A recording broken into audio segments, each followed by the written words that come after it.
Hello, everybody. This is another episode of Catfish Weekly, episode 31.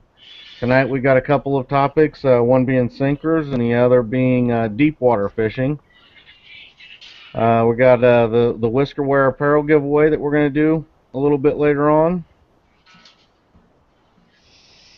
And we have a new chat set up. I went ahead and just allowed it right now to allow guests to join. What you need to do is if you log on to our catfishweekly.com, you'll see down on the bottom it says Catfish Weekly live chat. You can just click on that to join the chat room. Normally, it's going to be set up so that you have to log in with Facebook or actually register, so that way we can see who you are instead of guest. Right now, I do have it set up so that guests can join. Just to make it easy, and we can start to get everybody transitioned to logging in correctly, so that way we can see who you are.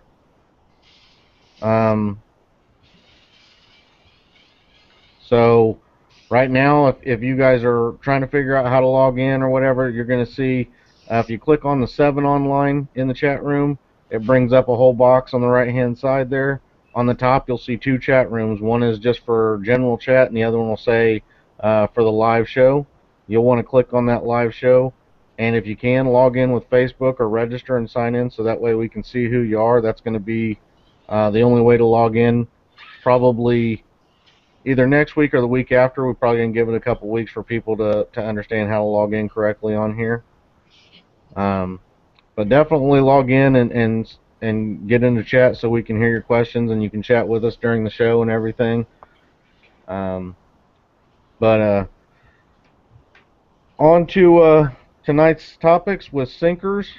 We're going to talk a little bit about styles, different types of sinkers, scenarios they might be best used for, or what we use personally. Maybe a little bit of sinker making talk. Some of us have done our own sinker making, some haven't, but a little bit of information about some of that. And then we'll talk a little bit about the fishing the deep water, what we do, some things like that. So I'd go ahead and say Lyle can start us off talking a little bit about types of styles of sinkers that he uses, or what scenarios he uses them in. Well, Cindy uses some no rolls, and I do too. But most of the time, what I'm using is just regular bank sinkers. If we're using them bouncing, I'll have them on the bottom and the bait suspended up on just off the bottom. And back bouncing and stuff, we're using anywhere from 1 to 3 ounces normally, depending on current. If I have a dead stick off to the side, an 8 or 10 foot rod off to the side, I'll put how much ever weight I need on that to where the bait is straight down. Now, if we're anchor fishing, we'll use no rolls or bank sinkers, or I got some from Dave Ashby at Bottom Dwellers some time ago, and I have a few of those left. He had a special mold made, and we tried those, and they are a no-roll style, but they hook on to a sinker slide, and they work really good. I don't know, I don't have a whole lot of them, but mostly I use bank sinkers, just because they're so universal, and they work good for us. But, again, I know I say this a lot, but the current that we have on the Missouri River and the Mississippi River, unless you have that type of current, anywhere from 1 or 2 to 6 or 8, 10 mile an hour sometimes, you can't imagine. We go down to Ohio or something, fish in Kentucky, and we're using 2-3 ounces of weight all the time, and it's rare, very rare, that you can use that on the water we fish. Now, if we go up Salt River or something, we can do that. But if we're using if we're in that kind of current, most of the time we're using no rolls or something to that effect, and we're after channel cat, or we're at a place where they don't have wing dikes and real fast current. So that's how we do it, and I know everybody's got a different way of doing it. Used to use a lot of egg sinkers, and I still have a bunch of them. And but again, on the Mississippi and everything, if you put a 6 ounce egg sinker and you cast all your 3 or 4 lines out, they're all going directly behind the boat, and they just won't hold. A lot of times on below the Clarksville Dam or below the Alt Dam or something, we're using 20, 24 ounces weight, along with half a skipjack or a whole shad or something like that, just to get it to hold. And people find that just unbelievable, but that's what it takes in our water to do any good. So you use sinker slides with some of your rods and setups, or just because? Yes. Yeah, we use sinker slides a lot, and the yellow ones that Dave's got at Bottom Dwellers, they're excellent. They're probably the best I've ever used. Um, I had some black ones one time from one of his competitors, and I may even got some lighter weight ones for him. And about the second time when you're casting in with braided line, if you have heavy weight, them weights will go singing off into the wild blue, and you'll be without it, and you're liable to hit somebody's boat or something else. So the yellow ones that Dave sells or something similar to that are the only ones that I've found with the amount of weight that we use that will do any good. Now, sometimes we use in the no rolls. We'll use rubber bumpers that he handles, and we also use beads down below the knot or right above the knot on the swivel to keep them from banging into the knot and messing them up, and those work really well. Uh, I know a lot of guys use other things now. On the leader, a lot of times, especially if I'm bouncing, I'll put one of those small uh, corks on there, or bobber, whatever you want to call it, to spin the bait right off the bottom. Uh, my belief, and I think a lot of people agree with me, if you can get that bait up, if the fish are right on the bottom and you can get the bait up a couple of feet, they'd much rather come up to get it than go down to get it. I believe that, and we'll do some of them where they drag right along the bottom, but probably 50% or more of them will be suspended up off the bottom just a little bit. Okay. Chuck, what about yourself there? Um, Most of the time when I'm in the winter time when I'm doing most of my anchoring, um, we usually use no rolls.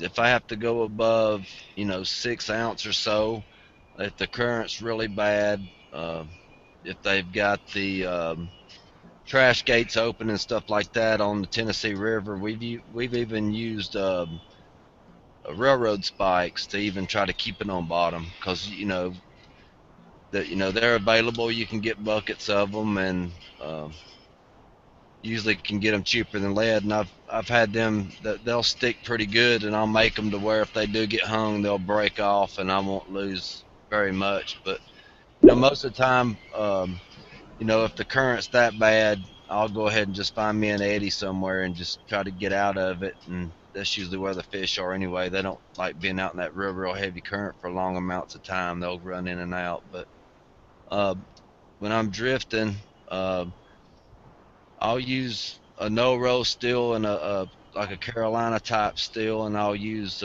bank seekers. If I use three ways, I'll usually go ahead and use a bank sinker because I'll keep it 4 foot off the bottom anyway or so, and so there's no if you, any weight's going to get hung usually if you drift into a tree or a trot line like you do about every 100 yards where I'm at.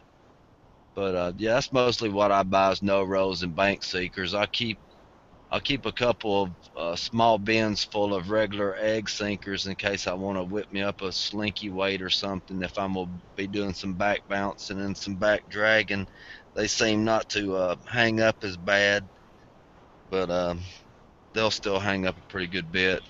I've got some pink pencil weights on order. I'm gonna try those. I didn't order many because I don't know how I'm gonna like them, so I just ordered me a little handful to see how they're gonna work. Okay. Yeah, myself. For a long time, I used no rolls. Um, I started using some of the sinker slides with with the same kind of sinkers that Lyle was talking about with bottom dwellers. That he had his own specific mold made for bottom dwellers, and I used a lot of those. I bought a lot of his mold, and I bought them anywhere from, I think I got them from like 2 ounces all the way up to 10 ounces.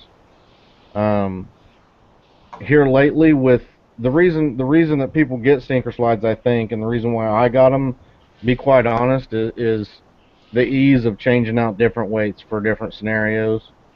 So if you have a scenario where you feel like 3 ounces is all you need, you can take off your 8 ounces that you had on there before and put 3 ounces on if you're going to sling it out a little bit or something and fish a little differently. You just don't have to tie on uh, a new sinker every single time you want to change out your weights.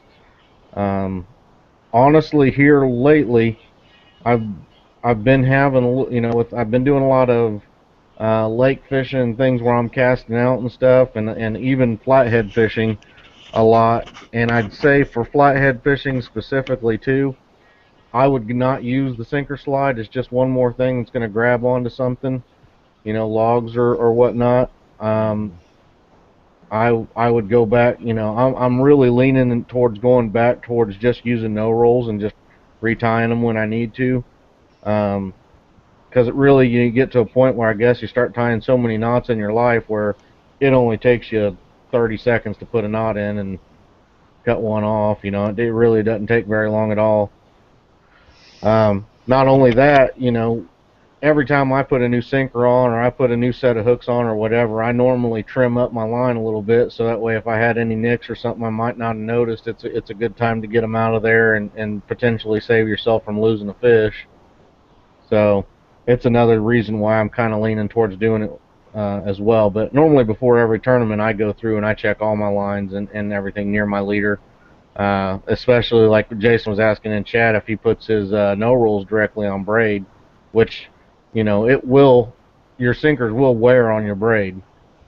You definitely want to keep an eye on it. Like if you're like me, I don't care. Every single tournament I go to, I will take my line and I will cut off at least a foot, if not more, where it's close to that knot at where it's been running, and I tie a new knot from there and make sure my line is fresh and I don't see any nicks anywhere in the near area of it. Um, Another type of sinker I use besides the no rolls is and the ones that like I said that Dave used to sell. I believe Dave got back into selling weights, so I would guess that he is still selling that design again. Um, but also the other type of weights are pencil weights for what a lot of guys do is the drifting and dragging on lakes. The pencil sinker, about an ounce, maybe an ounce and a quarter, but normally no more than that. It's normally a quarter ounce to an ounce is your normal pencil sinker for dragging the lakes for channel catfish. Um, that's sort of the design that we've been using for that. Um, Now, I believe, me and Lyle and Chuck talked a little bit before. I don't think Chuck has ever got into making his own sinkers. But myself, I have. Lyle, I believe, said he has. So, changing it over to the making side, making a sinkers, it, there's quite a bit to it. I mean, there's definitely a safety concern. There's a lot of dangers in making your own lead. Um, there's a lot of people that's been seriously injured. There's guys, that have been blinded and other things that, it's something that you don't want to take lightly. You want to make sure that you're sober, that you know what's going on, that you have a good idea of what you're doing. Um, Basically you could get just a couple drops of water in a boiling pot of lead and you're going to see an explosion like you've never seen before. And that melting hot lead is going to get on your skin or whatever else that's around, and you're going to be in a world of pain. So it's something that you got to take seriously, and you got to have the right equipment, be ready for things. Um, but if you can do it, it's definitely a fun thing to do to be able to make your own stuff to save a little bit of money. Um, especially a lot of my buddies during the wintertime when we don't have anything to do, we basically go and have a sinker making day. I mean, it's just something to think about, some catfishing, getting ready for um, the future season, and have something to do. But um, I'll let I'll let Lyle talk a little bit about his sinker making experience and whatever he has to put on there. Well, I have a pretty good supply for lead, and they're really good uh, about getting me lead. I basically get it for free. I got to make them some sinkers for it, but I've got all kinds of molds and everything under the sun except the ones like Dave has, and they're great. They're a great sinker. If you're buying sinkers, give old Dave a call. Tell him you heard about it from us. He'll know what you're talking about because he sold all of us some of those, and they really do work. They work really well. But I've been making sinkers since I was a kid with my brother and his father-in-law. Of course, lead used to be readily accessible and you could get it all the time, but you need to. I use a candle and smoke the insides of the mold so that stuff don't stick to them, and that helps a little bit, and make sure that you keep the molds hot enough, and that way when you're pouring it down in it. But lead is very dangerous, and there's a thing here about Dave that messed up and his hands really bad. I don't remember Dave saying that he messed his hands up, but I know that he had some health concerns from breathing all the lead. But at one time he was making just tons and tons of lead. He did actually. He poured so much lead for so long that he lost the nerve or the feeling in his hands, and he one of the things that he told me was that the reason why he stopped was because he holding his daughter, he couldn't feel, he couldn't take his hands and run his hands through his daughter's hair and feel her hair, and Yeah. it's just things where the quality of life doesn't warrant doing something for a little bit of money, or you know Right. And I know he was spending hours a week uh, going and trying to buy lead because he was just doing so much. And that's what you have to do when you're in the business to do that. But for the average guy, like you was talking a while ago, get a few guys together and everybody throw their bait together, and have at least one person in your group that's extremely familiar with making sinkers. You don't want to just start practicing on your own without anybody knowing how to do it, because you're going to get yourself in trouble. And if it's hot part of the year, just a sweat bead off your forehead will explode in a pot of lead. What I use is a turkey cooker. Sets real low to the ground. I've got a big aluminum cast pot, and I put everything in there, and I'll melt all my weights down and get all the dirt and metal out of it, and pour it into muffin tins, and I'll store it in 5-gallon buckets that way that I can move with a two-wheel dolly because I can't lift them. And then once I get all that cleaned up, then we'll go to melting lead and pouring sinkers. And you get 2 or 3 guys doing that, it goes pretty quick. You don't want to get your handles too hot. You can't hold on to them. A good pair of leather gloves is a necessity. And when I say a good pair of leather gloves, what I use and what I recommend everybody use is welding gloves. They're the best I've found for this situation. If you're doing making sinkers, they work really well. Uh, I've used them for years, and it get along with them fine. But even welding gloves will get hot, and they'll get hot enough that you can't hardly stand to have your hands in them if you're doing a lot of it. So, like I say, 2, 3 guys use 2 or 3 different molds.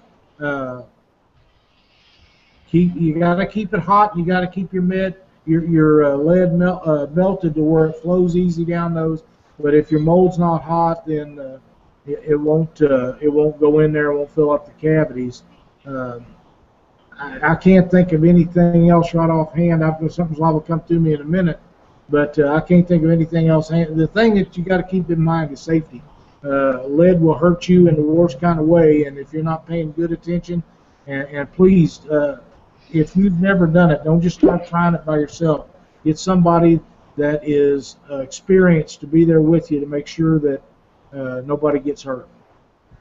Yeah, I've heard people have done it in their basement, and they have used lead from like old batteries and stuff that have been mixed with other chemicals, and it has, come the fumes have come upstairs and have actually stifled their children, where their children have choked before and stuff. I've heard some really bad stories, but Yeah, I can't um, imagine that.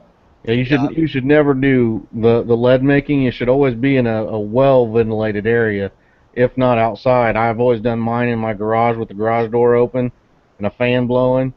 Normally I set even in the driveway. I'm not even in the garage, and you definitely don't want to be breathing those fumes in a basement or anything like that. I heard it. Even if you're sweating and a drop of sweat actually drops into the kettle or your melting pot, that it could actually cause an explosion. Yeah, any water. I mean, a drop of water. It doesn't take very much at all to spit out that hot molten lead, and you think of that piece of lead gets on your skin. It doesn't just burn you and be done with it. It keeps burning. I mean, it's something that you don't want to have happen. You don't want to see the bad effects of it. No, it'll burn right into you. Yep. And we're going to go back a little bit. We had a question in the chat that said they asked us, do we always use the smallest sinker the current or bait will allow, or do we think large weights versus small weights matter? I myself, I I I don't think it makes too much of a difference depending on how your rig is set up. You got sinker slides or no rolls or anything where that line can flow through that sinker, where that sinker is not really going to make much of a difference on whether that fish bites that hook or not. It's only going to depend on whether they're light biting, I guess, and feel a little bit of resistance and come off of it. But I don't think it's that big of a difference. I've been out at my lake, and since I had, like I told you, before I used the sinker slides, I might have had 6 ounces on a rod, and I didn't. It's just laziness. I'll be completely honest with you. I didn't feel like changing my 6 ounces over to 3 ounces or 2 ounces, so I just slung 6 ounces out in the lake and would catch my 2 pound channel cats like that. I mean, to me, it never made a difference at all. I could use whatever weight I wanted to because it's more about the leader and the bait that you're using and getting it in front of them than what kind of weight you're using. I know in drifting, I like to have at least normally 6 ounces, even with little to no current. I want that line as straight down as possible, and normally 6 ounces is about the minimum that I go with. So Lyle or Chuck can chime in if they want on Well, that. One of my favorite people of all times is Harold Dodd, and Harold and we've had Jeff on the show, and Harold and Jeff are not related as far as I know, but Harold's an older guy, and he's caught some absolutely monstrous fish. Owns brown water catfishing down southern Missouri, and Harold and I was in a boat fishing one day, and he said, if you pick up anything at all today from me that says your dead sticks or your side rods that goes out the side of your boat, if you learn anything at all, make it be the point that those need to be straight down, whether it takes 1 ounce of weight on your drift or whether it takes 20 ounces of weight. They need to be straight down. That way if you know how deep your water is, you know how far off the bottom that line is. And I took him at his word.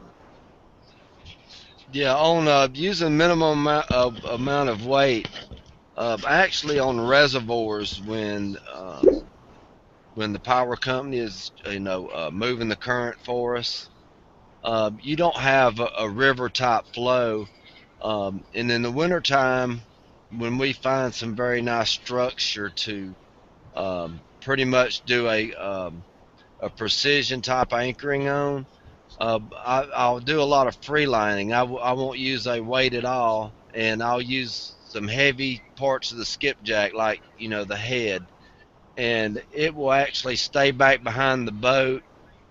It won't go to the bottom, and it'll have a lot of movement to it. But even with a circle hook, you have to pay a lot of attention because they will still swallow the hook before you know they're on there. It's a good way, to get them on.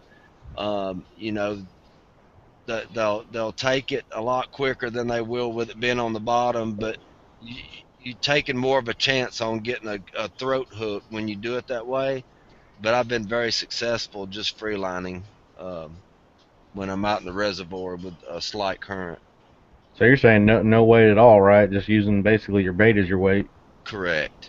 And the catfish there, you're around some structure and you find the bait fish. The bait fish aren't directly on the bottom. They're on up in the river channel. So the catfish are up under the bait fish. They're dying off or they're waiting on striped bass to hit them and the parts to fall on them. So you free line those skipjack parts or those shad parts, and they'll just wave around with a lot of action to them, and you just let them free line wherever they want to go, and you have a lot of good success doing that way. You just got to be careful that when you see your line moving, that you go ahead and reel in and do a nice easy sweep on them. Um, or just start reeling and because if you don't get him quick, he'll have it down his throat before you know it. Yeah. I'm back on the lead making or sinker making subject. We were talking a little bit about um, getting the mold hot. Lyle mentioned making sure you get that mold hot. I know there's a couple different things that people do. Your first sinkers you start pouring in for making sinkers, your first batch or two, they're going to come out. They're probably going to have a lot of waves in them. They're not going to look right at all. That's because that mold hasn't got hot enough yet. Basically, that lead is cooling too fast before the rest of the lead gets poured in. What a lot of guys will do, like myself, what I did is you'll actually the entrance point where you pour your lead in, it's not a very big hole. You can actually drill that hole out so you can get the lead in there a little faster, which is what I've done, and I believe a lot of other guys have done. Um, you get that lead in there faster, it gives you a nice cleaner pour. But like if you start pouring lead and you start pulling them out, you see a lot of wrinkles and you're wondering why that's happening. That's either that your lead isn't hot enough or your mold isn't hot enough. Normally it's one of those two things. Um, Brown catfishing is also said don't let it get too hot or it won't cure well in the mold as well. So you gotta go both ways with it. I don't remember an exact temperature that you want to have it at, but there is a sweet spot area. Um, I know that Lee makes a couple different molds and they got a temperature thing I believe on them. It's like a 10-pound mold and a 20-pound um, mold drip.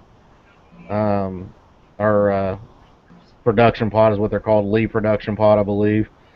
Um, and one of the other questions that we had is what's the best way to smooth out the ends of the sinkers that you make yourself? The tags, you normally break them off. We normally have a pair of pliers, and you're only going to get one. I only get one tag in. The other side, I never really had any problems with where you pull your pull pin through, having to file it or anything. But we keep a big file on hand, and we pull the tag. We pull the tag off with the pliers, put them in a bottle or a bucket of water or something like that, and then when we pull them out of the water, we just take the file to that back end of them where the tag was hanging on, and it's a finer grade file that will just file it down because normally it's not very much that's on there. Just get any sharp parts off of it. I don't know if Lyle, you got anything else on that? We use side cutters. Normally you can just get some of those that have the flat sides on them, and you can snip them tags off right next to the sinker, and that's all we ever use on them. I know a lot of other guys that file them and do different things, but you know, we lose a few around here, so I don't spend the time. We really don't hardly ever have any tags, but if we do, we usually just sit there with a set of side cutters and snip them off and put them back in the lead pot and go on. That's another thing, is that if you take your sinkers and you put the whole thing in the bucket of water, you basically dump your whole mold in the water and you cool it off. And I've seen guys do this too. They just didn't think about it. They go and they pull them tags off with a pair of pliers or whatever, and they dump it immediately into their pot. Well, that tag still has the water on it that you dumped it in, and you're going to get that explosion that we were talking about. You got to Now, make sure that you dry those. And are you talking about putting your sinkers in water after they come out of the mold? mm-hmm.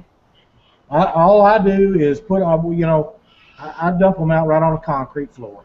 Leave them set till they're cool. Mm-hmm. I We've don't done that.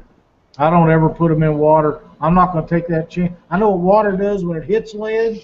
I'm not too sure what that lead's going to do when it hits the water. And I never did do that. That's the first time I've ever heard of that, actually.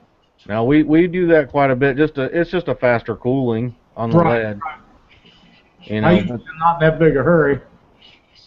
we're not well we are and we aren't. You know, like Well, I said, normally it's during the winter. 4 guys in there. Most of the time, I'm either doing it by myself or my brother's over, and him or I. One morning I think we melted up 100 and some pounds and made sinkers until it just got so hot we couldn't stand it. But one of us is pouring the molds and the other is snipping the tags off and stacking them up. But we both got welding gloves on, and we just leave them out there on the concrete till they're cooled and go from that. But we're really we're never in a big rush. We're kind of easy on it. But I've never heard of dumping them in water. Yeah. I've had old timers, tell me in the past up at the campground where I was raised to always leave your lead outside in rainwater. They would actually take big hands full of leaves and crumble it up into the rainwater in their buckets, because they were saying that the fish can actually smell the chemicals and the stuff on the lead. So they like to keep their lead outside, and whether they would never bring it inside or keep it in their boat or anything, they would keep it exposed and try to get as much scents and stuff off of them as it could. That makes sense. I mean, I can see it, but I won't say that I buy that at all. Out of all the fish that are caught and all the sinkers that we pour, and even being fresh sinkers and stuff, I don't think they smell it all that, or they're worried about it. And I think you probably have whatever bait you have, it's putting off more scent than anything, and that's the scent that they're worried about. Mine gets so wet, and we stack them up. We take the Folgers coffee cans, the Maxwell coffee cans. They're plastic now with lids on them, and we'll do 3-ounce egg sinkers until we got one full, and then we'll do whatever other size or style we need. And I've got these things lined up in the garage of every possible kind, and after some of them sit there for a while and I never use them, I'll end up melting them down and make them into something else if I'm not using them. But we've got everything from the little bitty egg sinkers that are probably ½ ounce, and no rolls the same way, up to 8 ounce of the biggest that you could get. And but bank sinkers, that's the main thing that I use in heavy current. And when you go to making a 16 or a 20 or even a 24-ounce sinker, you go through some lead pretty damn quick. Mm-hmm. Every time you pour a 16-ounce sinker, that's a pound of lead. So you better have a pretty good supply if you plan on making very many of them. That was another thing I was going to tell people about. Some of the ways that you can get the lead for making your own sinkers. Is you can go to tire shops. You can talk to the manager or owner of the tire shops and ask them if you can buy their wheel weights. But know that if they give you a 5-gallon bucket or even half of a 5-gallon bucket, it's going to be pretty heavy. But only about anywhere between a quarter and a half of that is going to be real lead. So try to keep that in mind. A lot of guys, I've noticed that when I did it, they were actually, they'd tell me what they were normally getting them at their scrapyard. When they'd take a bucket to the scrapyard, it might be $10 or $20 or something like that. Just tell them, you'll match it and maybe throw a couple bucks on it or whatever it is. And normally it's going to work out better than buying clean lead or anything like that. But you do have to do a bit of work cleaning it out and getting all the bad weight out of it and the iron and things like that. And that's another thing is that the certain metals that it has in there, they'll melt, but they'll melt at a higher temperature. So you got to make sure you don't have your pot set too high to where it's melting other types of metals and not lead. But also, Brown Catfishing said, don't pour your molds while it's raining. I've actually had that. That only time I've ever had a spillage really was I was sitting out in my driveway and it just started sprinkling and a couple drops got on there and it shot some lead all over the place and I unplugged it and got away from it. You know, I didn't bother trying to get it out of the rain. I didn't mess around. I just unplugged it and got away from it. And you know, pretty much just let it dry off, put it back in the garage, let it dry out for a couple days or more before you start turning it back on. And one thing, Chris, while you're on the subject of wheel weights, I'll pass this along because it's something that I do. I'm affiliated with a group that gets me wheel weights, and whenever I'm around, if they got 2 or 3 buckets, they'll give them to me. Now, what I do is I don't usually have to pay them for them. I will trade about sinkers. I will make them some sinkers. A bunch of these guys go fishing, and they'll let me know what kind they want. And you know, it doesn't take long. Most of these guys are bass fishermen, or they're fishing catfish in a lake where there's no current, so they don't require a lot of heavy weights. And you can take them, you know, a bucket of poured weights that are very small, and it'll last them 2 or 3 years for a group of them, where you and I would go through that many in the summer. And these guys are thrilled. They're happy to work with you to make sure that you've got plenty so they can have plenty. So there's a lot of good, and plumbers and people that's tearing down old houses, you know, when they strip that old plumbing out of them houses, there's a lot of lead in those too. yeah, and I think that's a lot to do with the area. You know, everybody's going to be, it's probably going to be a little different. I know in my area, when I went around looking at tire shops specifically, some of the things that I was facing was basically competition with the bullet makers. The guys who make their own bullets and stuff will be going around to those guys too. So yeah, they're the reloaders guys. Those are going to be you know, and so the guys that I talked to, none of them fished. You know, because I offered that. I said, you know, I had to give a couple guys you know, a few bucks for their buckets of lead because they were more interested in what they'd get for them at the scrapyard than what I could make for them, or you know, or what other guy was going to be there shortly because he comes every month to pick them up or whatever. So one thing you can always count on, no matter what, cash is king. Yeah. And cash will talk when nothing else will work. Yeah. But there's a, you know, there is lead on eBay and things like that you can buy, the clean lead and stuff like that, but you're definitely going to be paying a lot more. You go into your bait shops though and you start looking at how much, you know, a pound of any of their weights is costing, and you'll realize real quick that there is, you know, money to be saved by doing it yourself. I mean, but you just got to have the knowledge and the time to, you know, put into figuring out what you need to do before you just start doing it. You can, I believe I'm right on this. You can still go down and pay market value for lead and bring it home and melt it and make your own cheaper than you can buy them. Can you still do that? Oh yeah.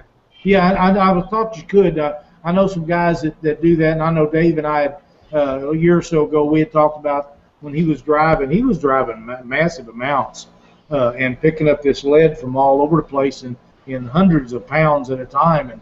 And at that time, I knew you could, but I didn't know I don't know what the going cost for lead is per pound now. I don't know. I know that I've been into a bait shop where I've seen a 6-ounce sinker selling for $2.50. Mm-hmm. One 6-ounce sinker. Wow. Yep. And you talk to that guy, and he'll say, "Oh, cost of lead," and I'm like, "It ain't that much. I know that." That's gold prices there. Holy crap! You know, that's just one of those things, though. I mean, like I said, you definitely, if you're going to get into to doing your own sinkers, don't just go out and start doing stuff. It's not one of those things that's worth where you make one little mistake and you're going to pay for it for a long time, for the rest of your life. So, Yeah, like I said before, the best thing to do is find somebody that's experienced at them and let them spend an afternoon with you. Most of these guys enjoy doing it, and I do. Mark and I'll sit down and we'll have the greatest morning ever, just sitting there shooting the breeze and making sinkers. But you really need to learn from someone that knows how to do it. Don't try to just go out and figure it out on your own, because lead is dangerous. all right, guys, we're a little past halfway here, so I am going to go ahead and we'll do this whiskerware giveaway. So I'm going to get my screen share on here.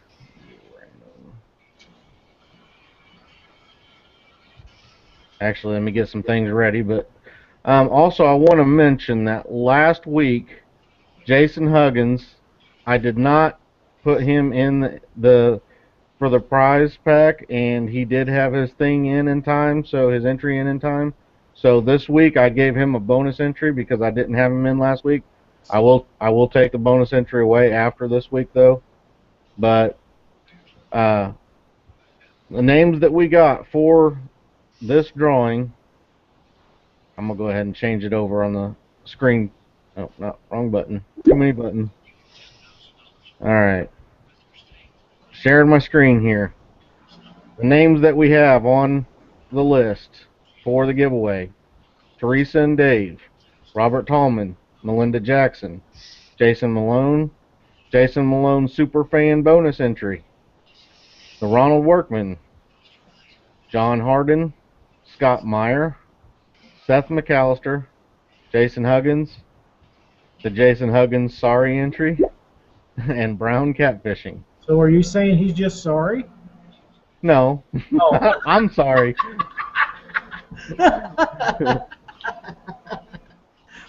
I know Jason, so Yeah. he's a great guy. All right. So I'm gonna do the same thing I did last time. I'm gonna randomize this 5 times. Whoever's name is number 1 on the list after 5 on the 5th time will be the winner. So here we go.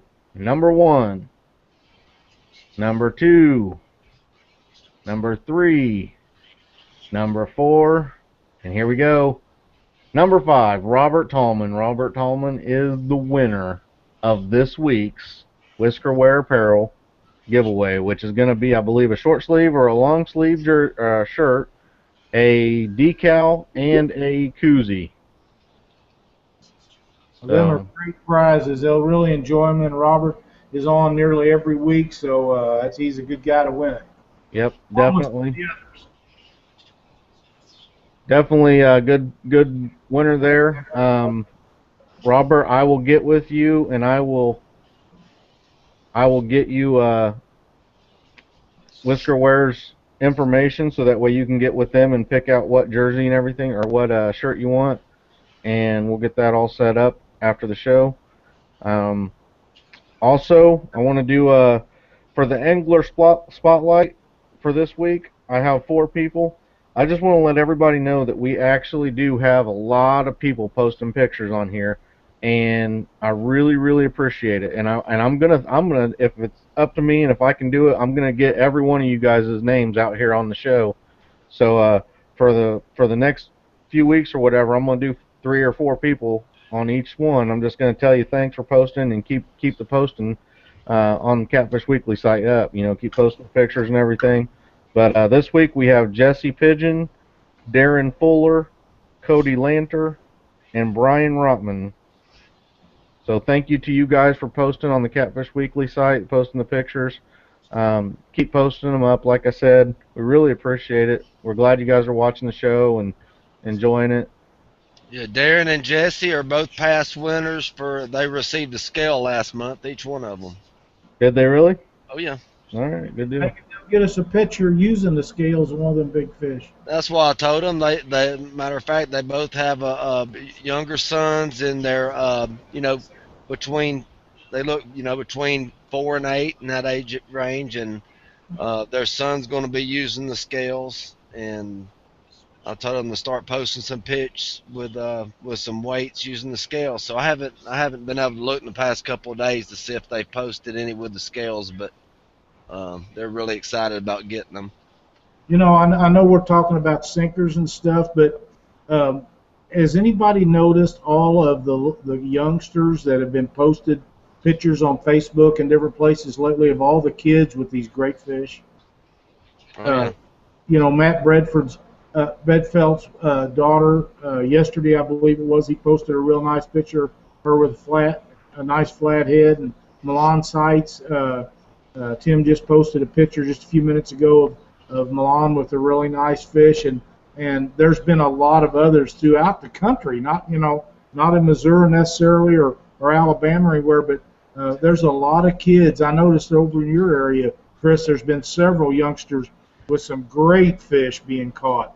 And you know, this is one of the things that we really strive to get over in the last few years. Is you got to get these kids interested in our sport, and I'm very happy to see these pictures. And you guys need to get those pictures on the Catfish Weekly site and get those youngsters to winning these prizes. You know, do anything you can to keep them interested in catfishing. And I'll even tell you right now, for the Catfish Weekly, you got a picture of your kid bass fishing or anything like that, post it up there. I don't care if it's not catfish. You got your kids fishing out there, post some pictures up of your kids.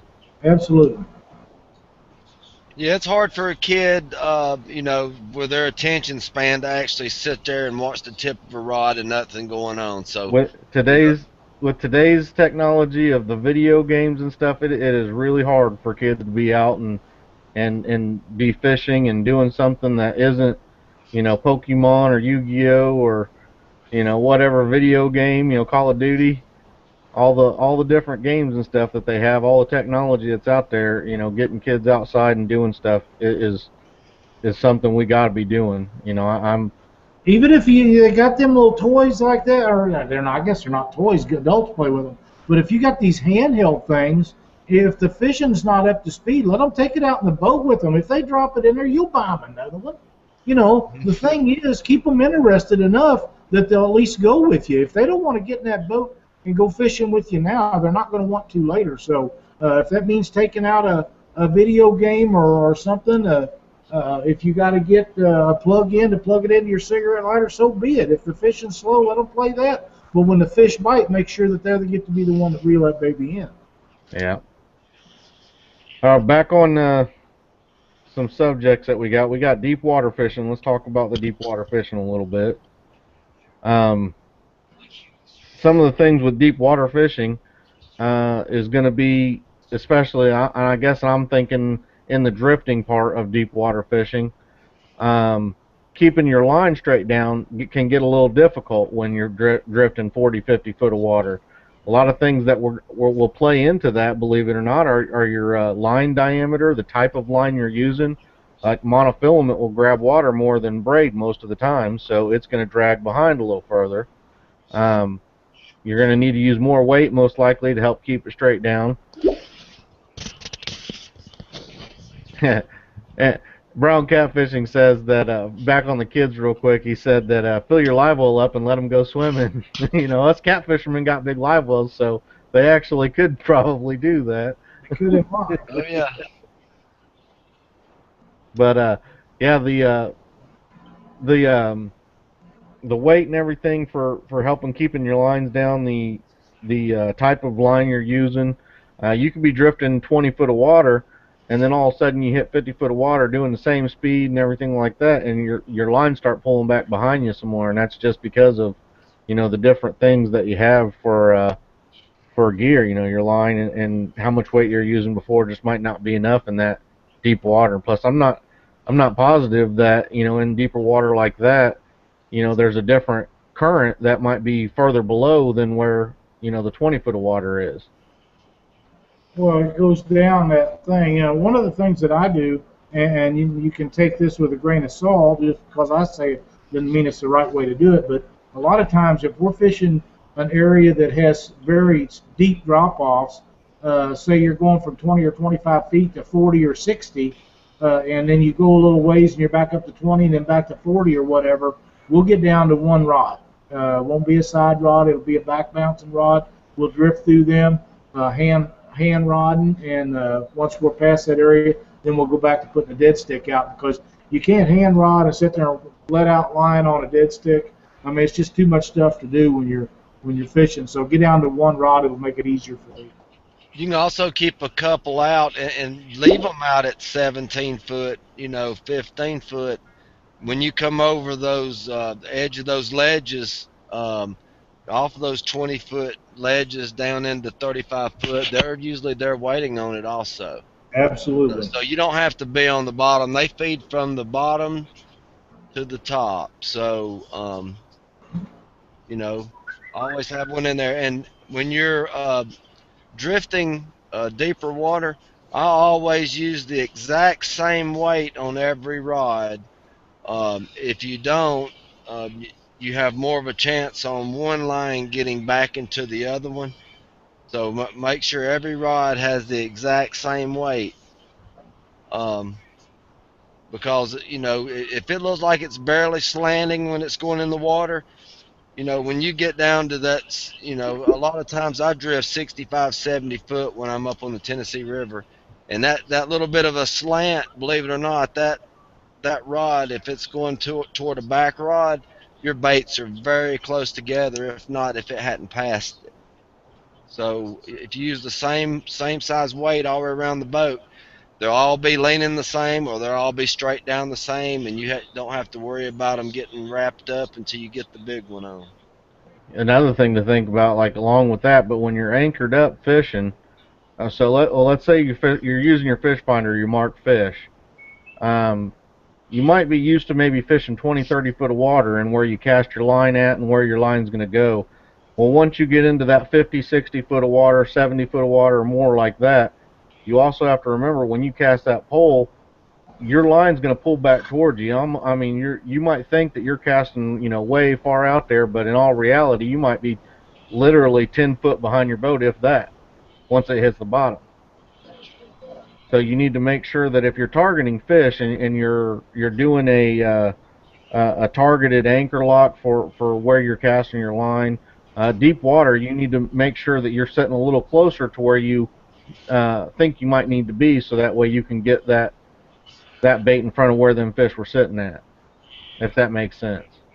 One of the things that I've learned on anchoring that people do when they're letting their rope out is they'll mark a spot, and if they're not paying attention, they will actually let enough rope out that they're past where the fish are, and that's something that it can work in reverse on what you're talking about when you're casting out.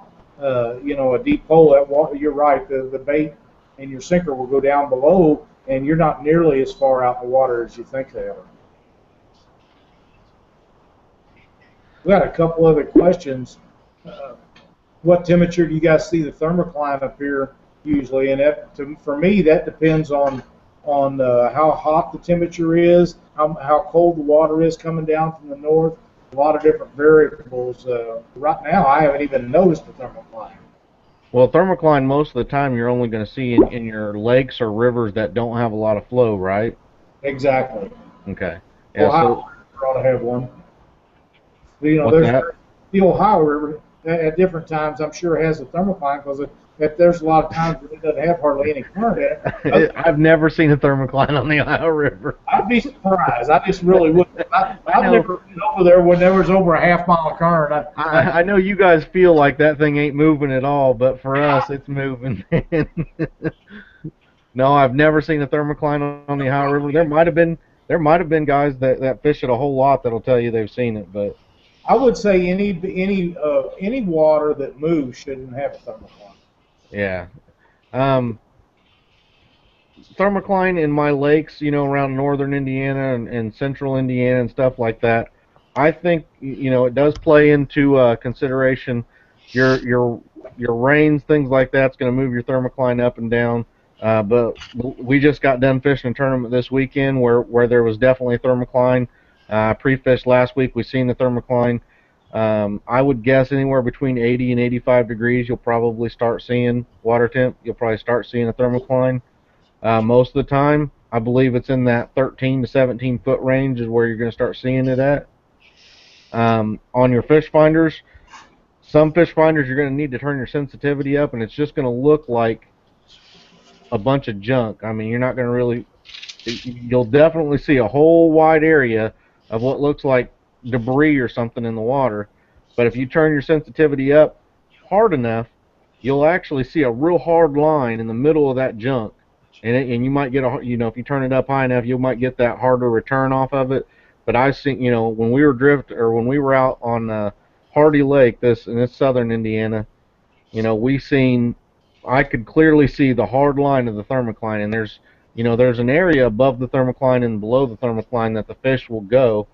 Um, but the thermocline is something that we'll probably do a whole show on and a different topic, when we have a different topic. But answering a general question, 80, 85 degrees, maybe a little bit before that, you might see a thermocline, and that's in my area. I'm not sure if that's everywhere, but I think you're pretty close. Well, the brown catfish has another one here, Chris. While we're on this, our fish boat shy in big rivers. I I think it probably will depend on a few factors. It might depend on how shallow the water is.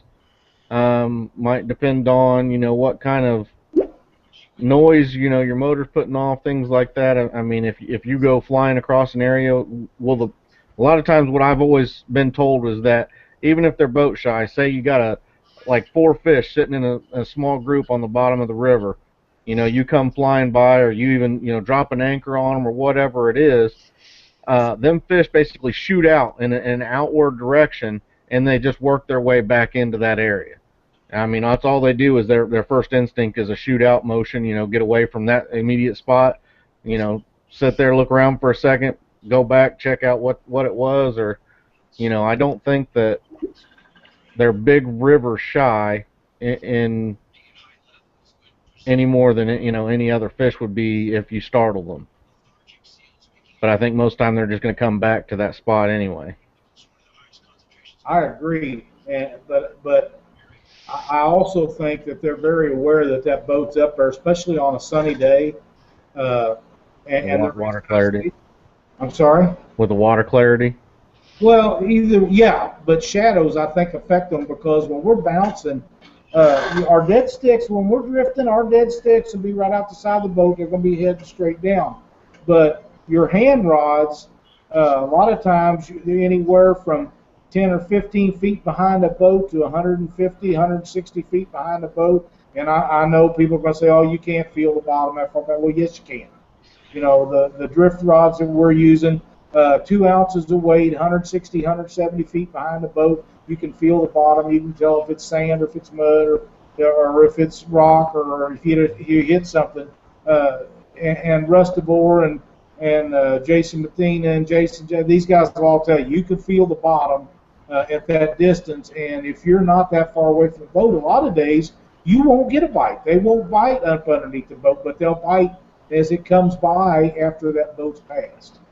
So yeah, I think on certain times they are boat shy, and I think other times they're just hungry enough they don't care. What do you think, Chuck?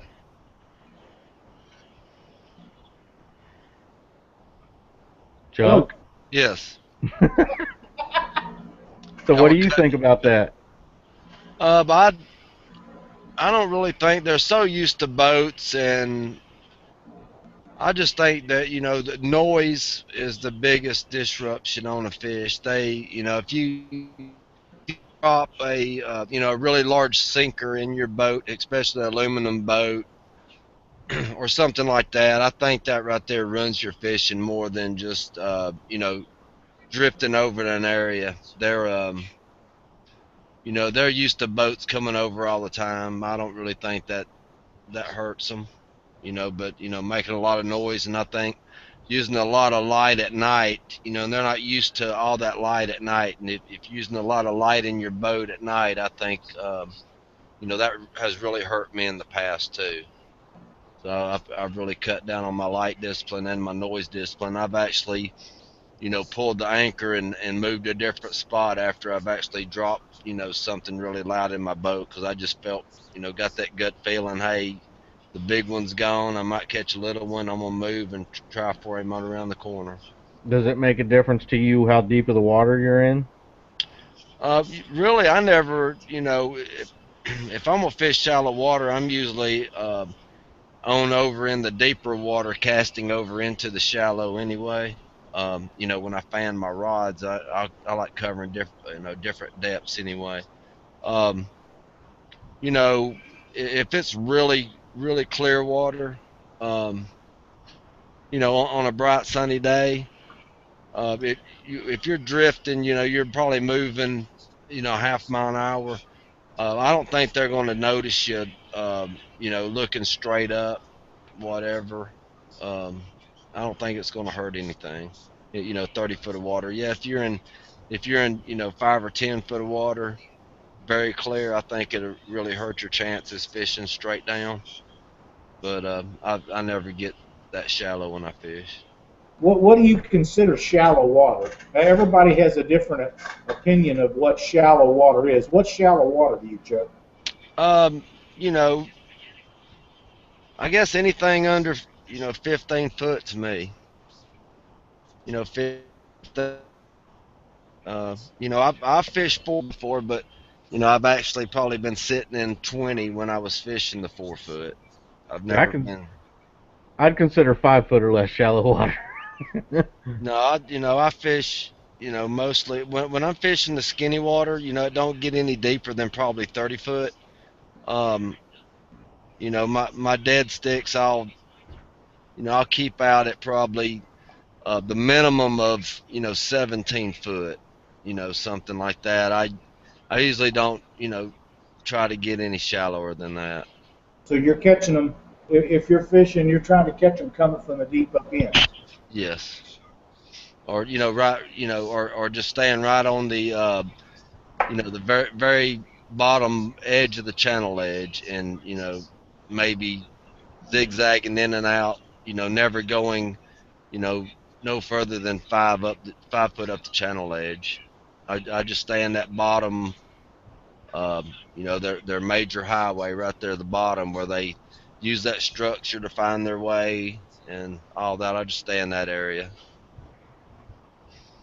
Well, All right. for me, uh, 20 foot and below is shallow water for me.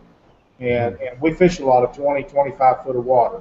And not that it's that shallow, but when these guys are talking about them blues and flatheads being up on the bank in 2, 3, 4 foot of water, I consider that on the bank. They're on the bank up there chasing shad or bluegill or whatever it is, and that's not shallow water. They're up on the bank. They're on the edge of a sandbar, or they're up near a grass field where the wind has pushed those shad and stuff up in there. And to me, that's just super, super shallow. And I know a lot of guys fish that and are very successful at it. But, I consider under 20 foot shallow water, and really under 10 foot is very shallow.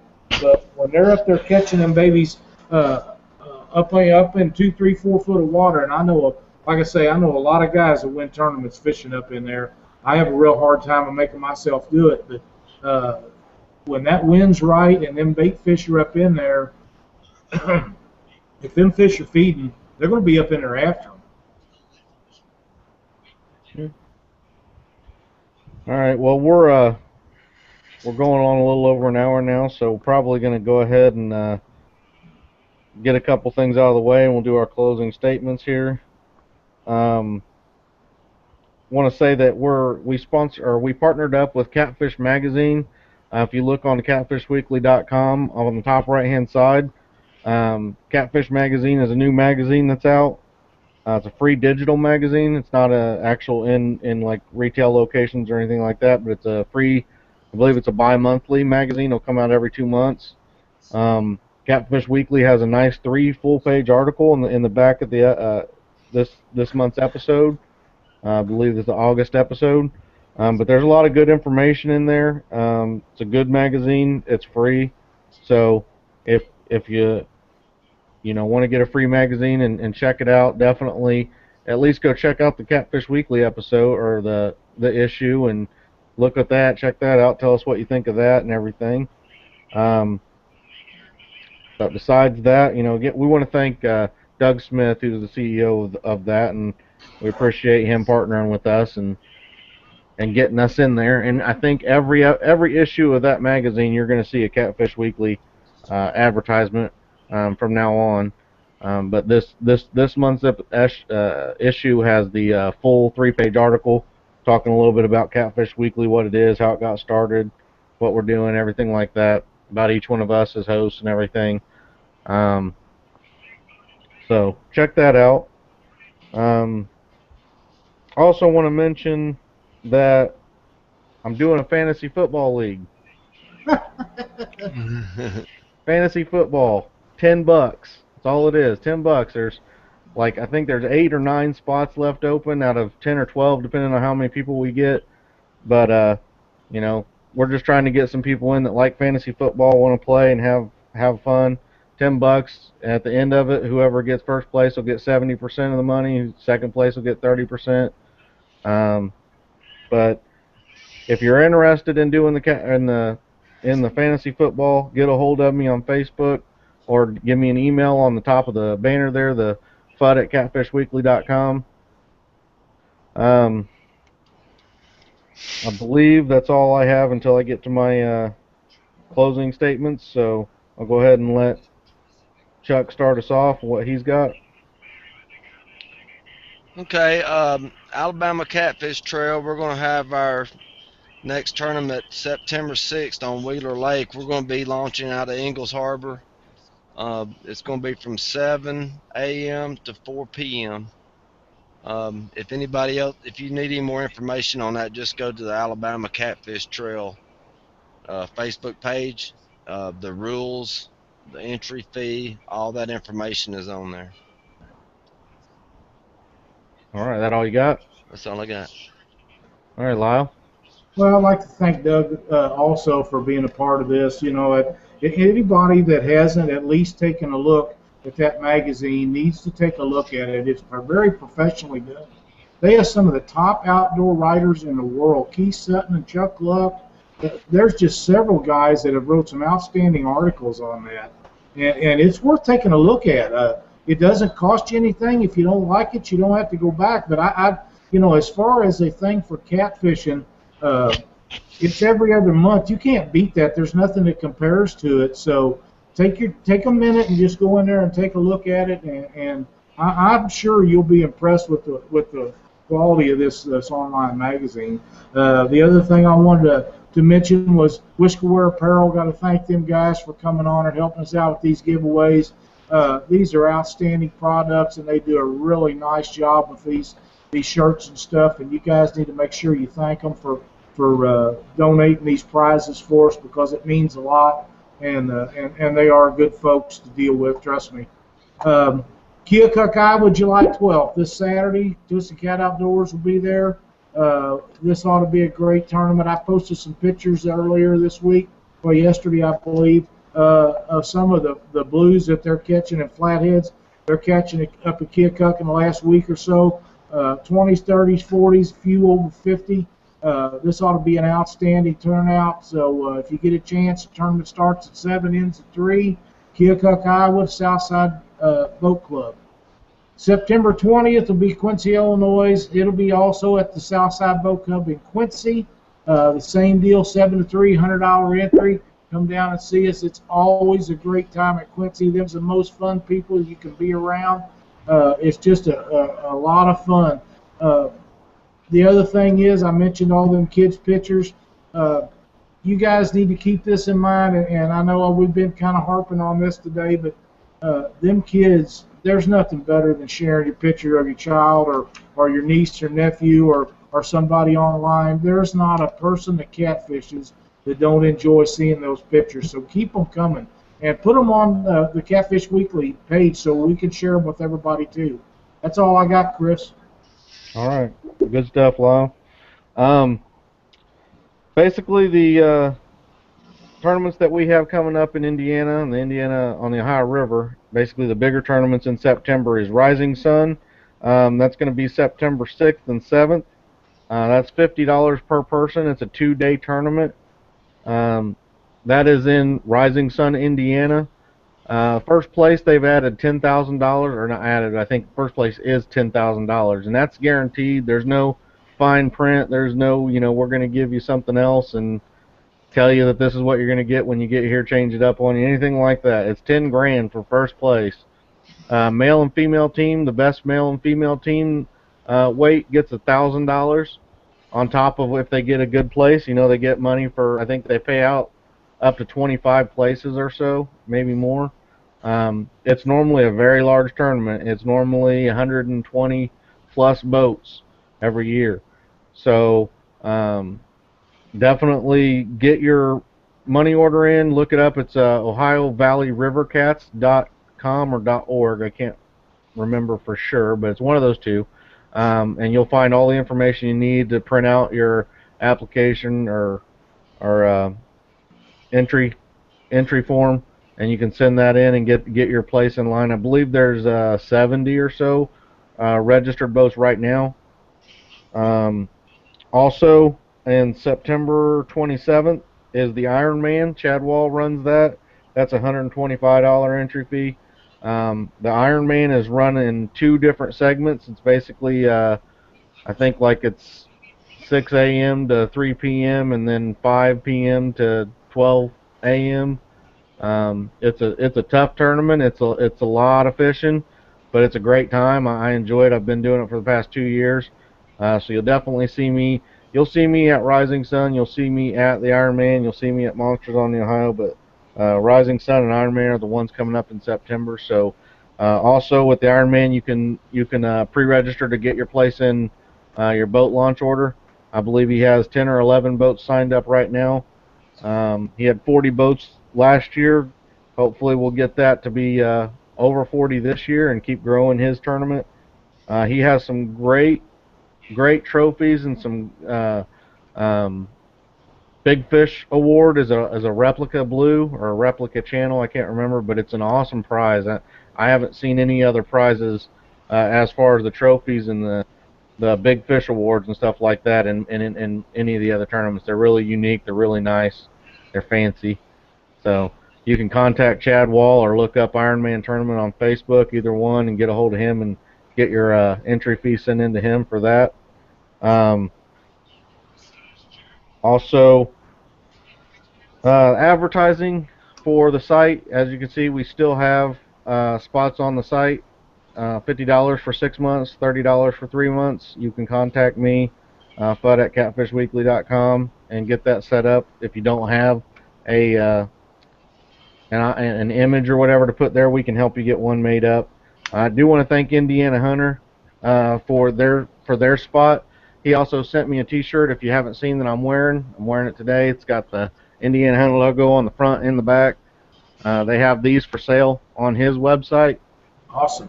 So you can go check those out and get yourself an Indiana Hunter shirt. I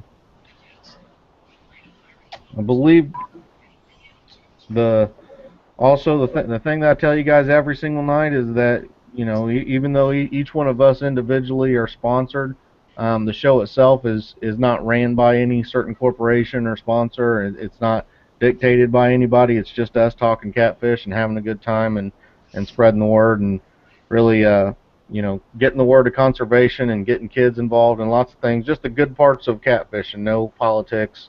So definitely watch the show. Tell your friends to watch the show.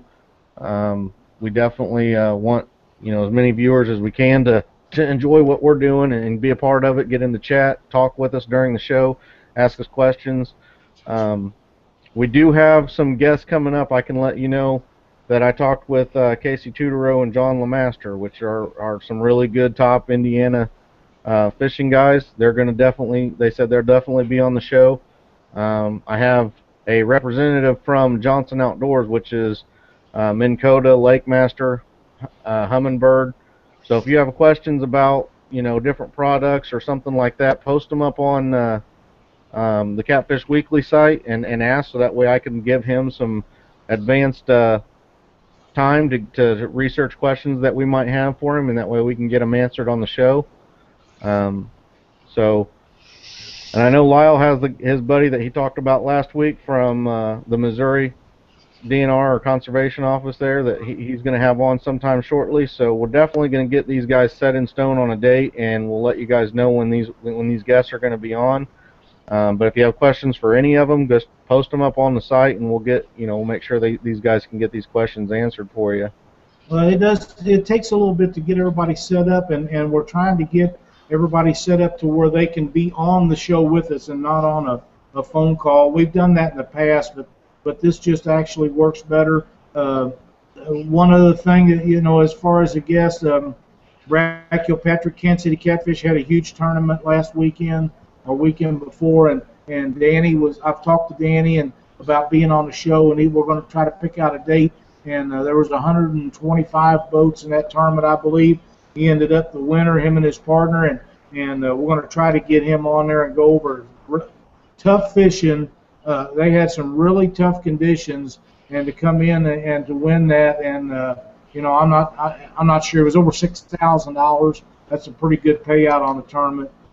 There was one other thing that I wanted to mention that I forgot, and I'm sorry to interrupt you, but Cat Outdoor Year-End Classic will be October 25th and 26th. It's a 2-day tournament in Keokuk, Iowa. This tournament is guaranteed to pay $5,000 to the winner. If you are not qualified, you have 2 tournaments yet to qualify. After that, it will cost you double entry fee to get in the tournament. This weekend and the 20th of September, you need to get in there if you're not already in. I counted here a while back. We've got just tons and tons of people that are already qualified. Everybody that's qualified's name is not on that list. The only people whose name's on that list are people that is placed in a tournament. There's a bunch of people that's not on that list that fished the tournament that are qualified, but they didn't turn in a fish for whatever reason. Either they didn't catch nothing, or they didn't think they was in the running, or they wasn't running for points or whatever. So there is just absolutely a bunch of people that are qualified for this. So that's going to be a huge turnout. We've got a deal on motel rooms and stuff. We'll get all this stuff posted. It's going to be a great event. Also, don't forget that we do have our new forums up. Our forums people are registering. We have the Superfan package, which is going to get you a Superfan icon in the forum section. So every time you post, you'll see it.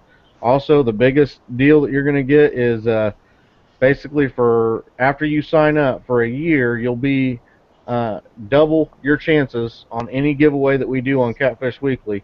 So as you've seen, Jason Malone, he's our only super fan right now, but he's getting double chances every week to win one of these Whiskerware prize packs. And we're going to have, a lot of prize packs going on. I believe every month we're going to try to give something away, and they can be, up in value up to $200, or more.